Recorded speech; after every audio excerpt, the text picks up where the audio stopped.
If you add up 6 for the for the month, 26 the date, and then 90 for the year, it all adds up to 122. Don't believe me?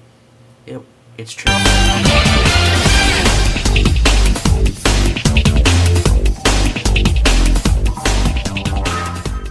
Hey guys, it's DJ and welcome back to another cool video. Now today, we're going to be talking about things that Arizonans say or / do. Because if you know, I live in Arizona, and Arizona is special in its own ways. It has its flaws, and yet it has its little perks. But so we're going to go through them today. So if you live in Arizona, you know what I'm talking about. And if you don't live in Arizona and you're watching this, well, just have fun laughing or whatever. Just enjoy the rest of the video. If you're lucky, you can get something cool to grow, like, I don't know, apple tree or citrus tree, citrus trees do well here in Arizona. Just letting you know that. But we can't grow a lot of things that other places grow. Since we don't get a lot of rain, plants tend to die, not because of no water, but they also have die from the heat. And also some of the reasons why they die is because the roots are shallow, they're not deep enough. And one of the reasons why is because I won't say Arizona has dirt, but we have plenty. But we have this hard rock layer. I forget what the name of the rock is called. But it's really hard to dig through that. So when plants hit that, they kind of, I don't know how far deep it is in the Earth's layer. But that's some reasons. But what we're trying to say is that in Arizona, we learned to say that brown is good and green is bad. Because the things that tend to be most green in the state are weeds. That's number one. And maybe some grass with some yellow patches, if you're lucky.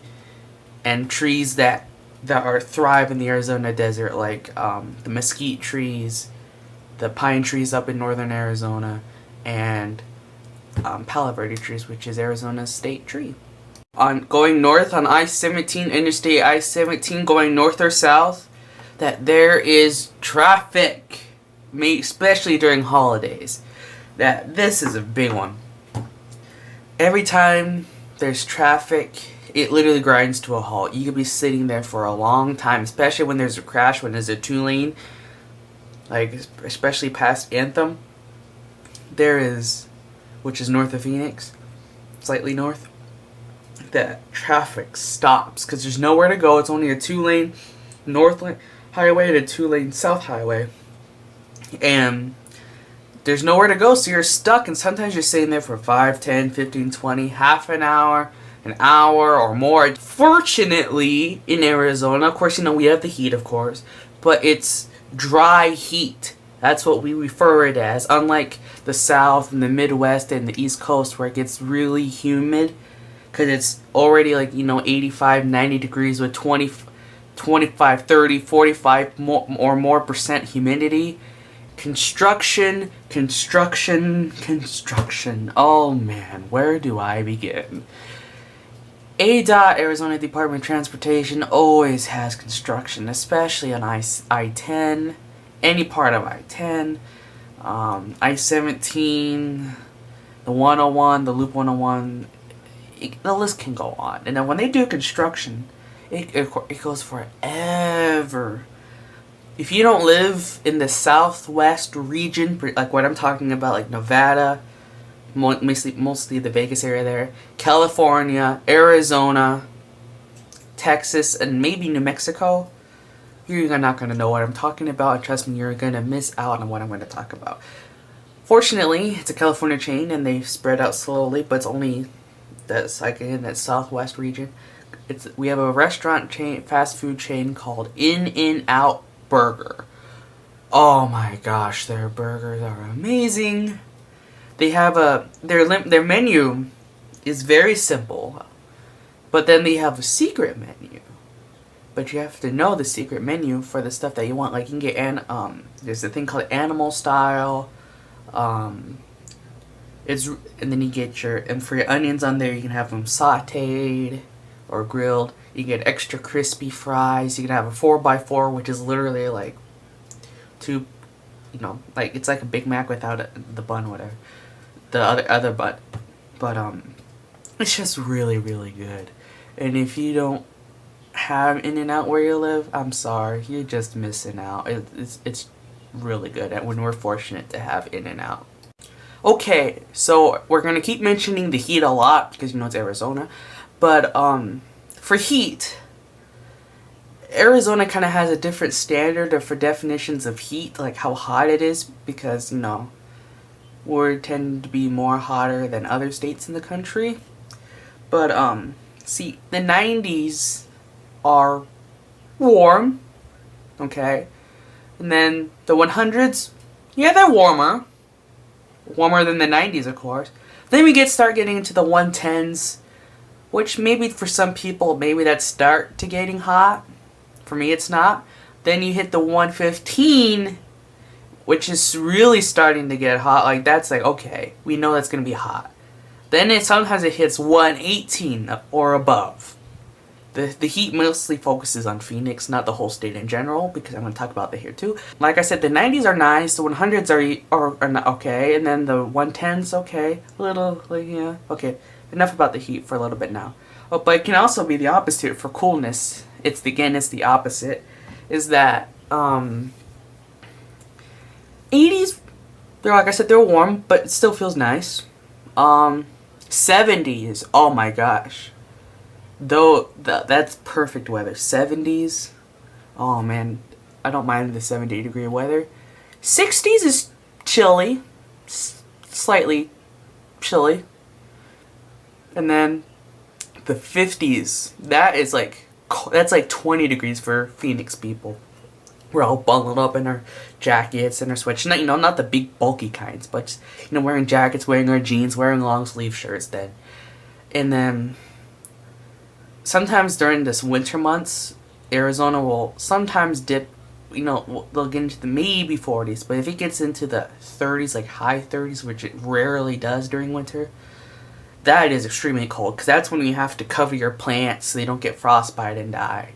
But we don't have to do that much. But yeah, but our perspectives on weather is very different compared to other parts of the country. Snowbirds are people that live like in Oregon, Seattle, Washington area, and they moved down to Arizona during the winter months, and then when it starts getting hot again, like April, May, maybe June, that's the limit there, that they'll move back up where it's cooler, because up there during where they live, in Washington, Oregon, all that, it's a lot more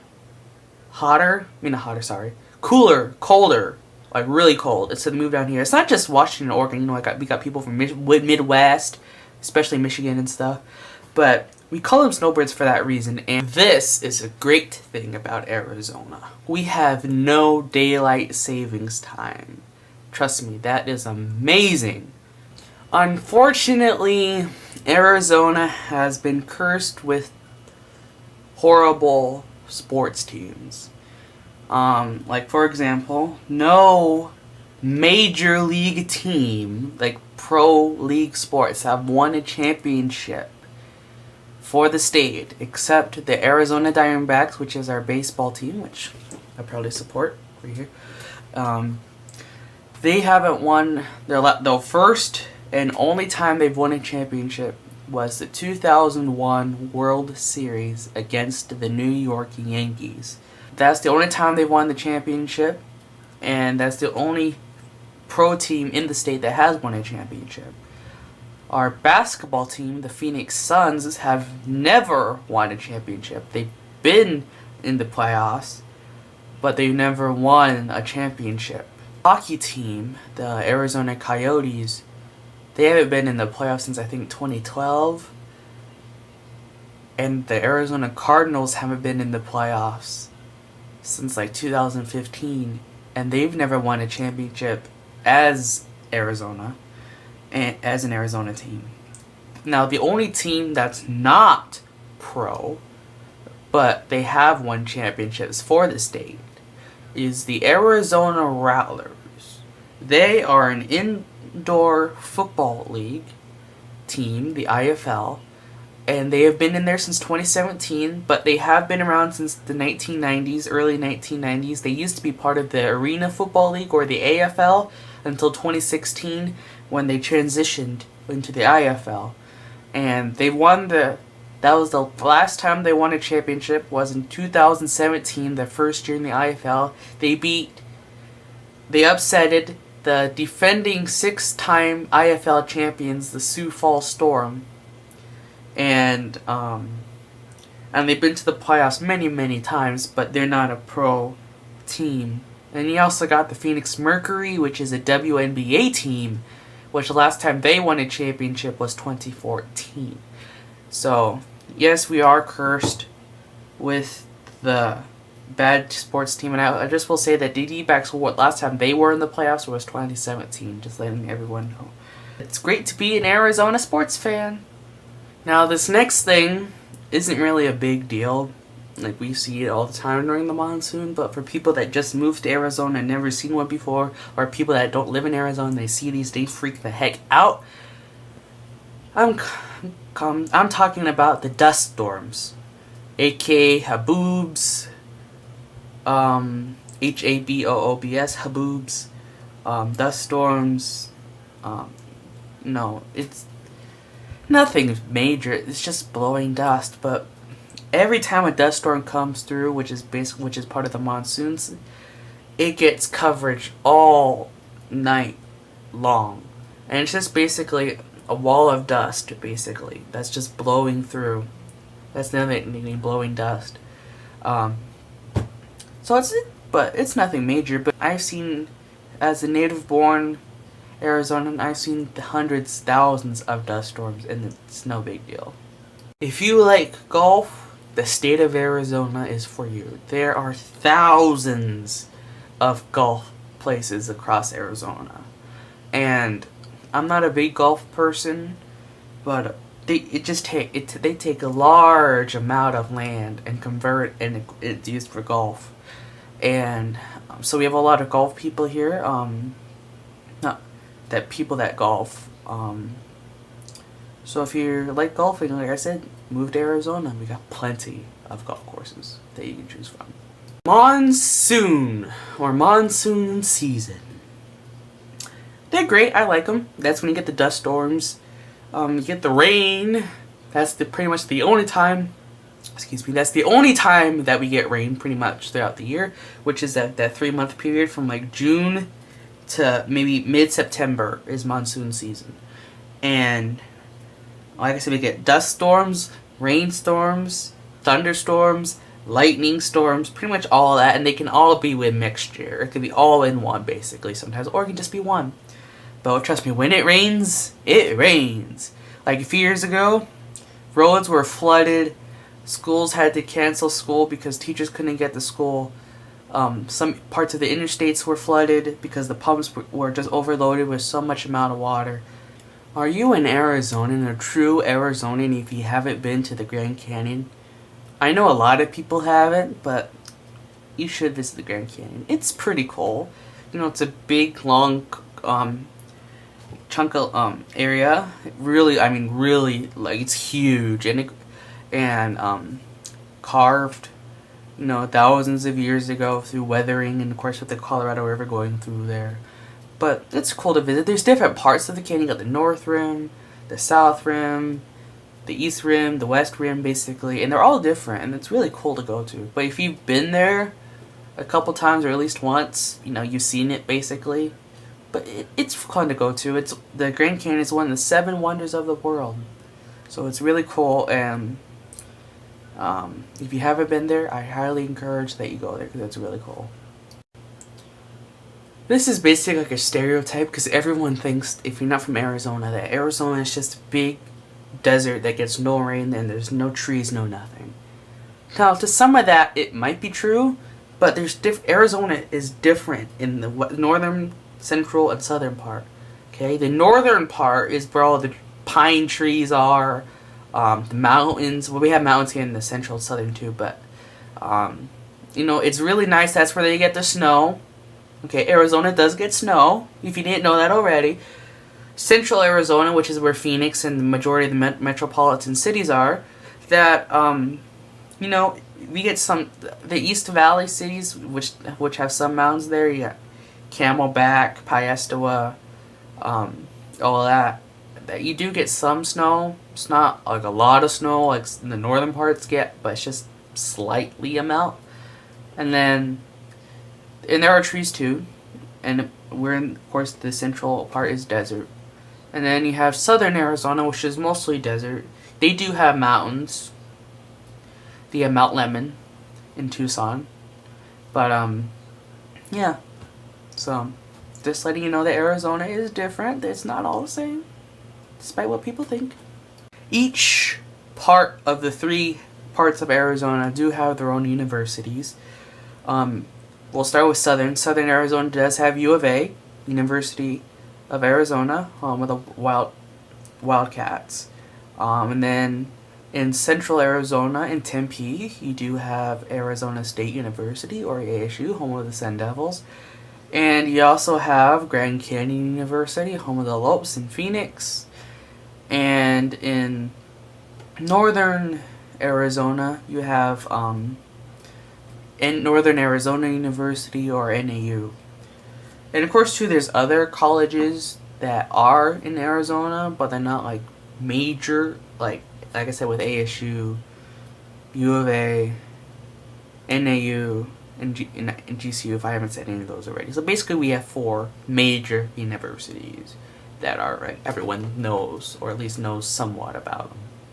So that is a good thing and a bad thing, but yeah. As I was saying with mountains, that Arizona has tons of mountains. You have Mount Lemmon in southern Arizona, Tucson. You have in central Arizona, Phoenix, in Scottsdale, and pretty much the whole central Arizona. You have Piestewa Peak. You have Camelback Mountain. You have White Tank Mountains. This is sad. I should know them all. But those are the ones that everyone knows about. And there's lots. Like, if you look in the valley, you're surrounded by mountains. And northern Arizona does have mountains too, just letting you know that. But yes, we do have a lot of mountains. We basically only have 2 seasons here in Arizona. We have summer and winter. There are no transitions. And if there are transitions, it's a very small area. It's hot during the summer, like 110, 115, 118. Then boom, like around October, November, boom, it's like 70 degrees. There's like no transition. It's just wake up, it's hot. Wake up the next day, it's cold. Basically, and then it just keeps going through. So, this is a little fun fact about Phoenix is that on June 26, 1990, Phoenix hit a temperature of not 120. Not 121, but 122. That's right, 122 degrees. That is hot. Let me tell you, I've never experienced 122 degree weather, but I've experienced 118, so I can't imagine how 122 would be. By the way, if you add up 6 for the month, 26 the date, and then 90 for the year, it all adds up to 122. Don't believe me? It's true. It works. Oh yeah, one more thing with the heat. This should be standard in Arizona cars. Is that each Arizona car should come equipped with oven mitts to drive, because your steering wheel is really hot, and if your interior is black, or if you have leather seats, which I highly don't recommend in Arizona, because your skin just gets stuck to it and it's really hard to get off it, and it's just too super hot. And two, I'm going to talk about car stuff here, that your batteries do not last as long as they do in other places. Like, it might say it has a two-year lifespan. Well, it might only last a year and a half, because the heat literally just kills the battery. And then paint, your car will start to fade over a long period of time. And and then your windshield wipers you'll have to replace me about every year and a half again or so, because they'll start getting streaky and stuff. And then this is non-car related, but if you do have things like stickers on your car or furniture outside, it'll be faded within it like 6 months to a year. Or even when you paint a building brand new, it'll be faded within a year because of the heat and the blowing dust and everything. It'll just blend in with everybody else. Okay, that's basically about it. If you're an Arizonan, you know what I was talking about. If you're not an Arizonan, well, you just had an entertaining video talking about another state that you'll probably never visit or never gone to, or you're planning to go to. But thanks for watching the video. I'll see you guys in the next video. And I still have the same setup, so that's why it looks a little more smaller. The box, you know, this camera doesn't fill the entire screen, and yeah, so that's why I'm still using this. And like I said, I'll see you guys in the next video. Comment, subscribe down below. If you're an Arizonan and I forgot a few things, comment down below what I missed. And yeah, so we'll see you in the next video. Thank you. Bye.